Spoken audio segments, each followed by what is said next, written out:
भगवान राम बचपन से ही शांत स्वभाव के वीर पुरुष थे।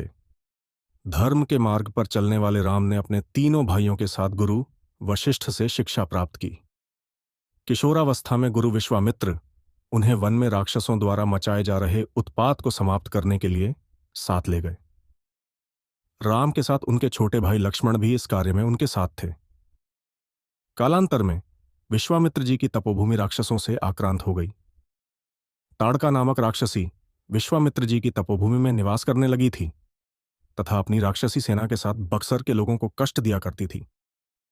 समय आने पर विश्वामित्र जी के निर्देशन प्रभु श्री राम के द्वारा वहीं पर उसका वध हुआ। राम ने उस समय ताड़का नामक राक्षसी को मारा तथा मारीच को पलायन के लिए मजबूर किया। इस दौरान ही गुरु विश्वामित्र उन्हें नेपाल ले गए। वहां के विदेह राजा जनक ने अपनी पुत्री सीता के विवाह के लिए एक स्वयंवर समारोह आयोजित किया था, जहां भगवान शिव का एक धनुष था जिसकी प्रत्यंचा चढ़ाने वाले शूरवीर से सीता जी का विवाह किया जाना था। बहुत सारे राजा महाराजा उस समारोह में पधारे थे। जब बहुत से राजा प्रयत्न करने के बाद भी धनुष पर प्रत्यंचा चढ़ाना तो दूर उसे उठा तक नहीं सके, तब विश्वामित्र जी की आज्ञा पाकर श्री राम ने धनुष उठाकर प्रत्यंचा चढ़ाने का प्रयत्न किया। उनकी प्रत्यंचा चढ़ाने के प्रयत्न में वह महान धनुष घोर ध्वनि करते हुए टूट गया। महर्षि परशुराम ने जब इस घोर ध्वनि को सुना तो वे वहां आ गए और अपने गुरु शिव का धनुष टूटने पर रोष व्यक्त करने लगे।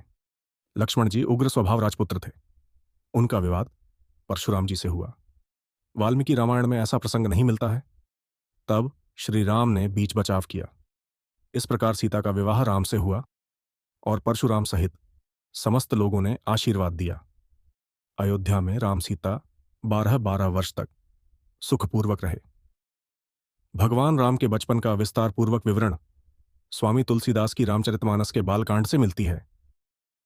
वनवास संपादित करें श्री राम के पिता दशरथ ने उनकी सौतेली माता कैकेयी को उनकी किन्हीं 2 इच्छाओं को पूरा करने का वचन गिरदावरत दिया था।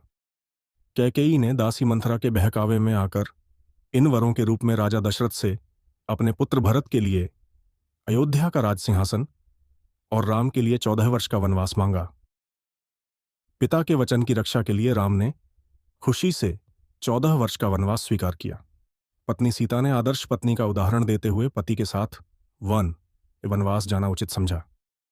भाई लक्ष्मण ने भी राम के साथ 14 वर्ष वन में बिताए।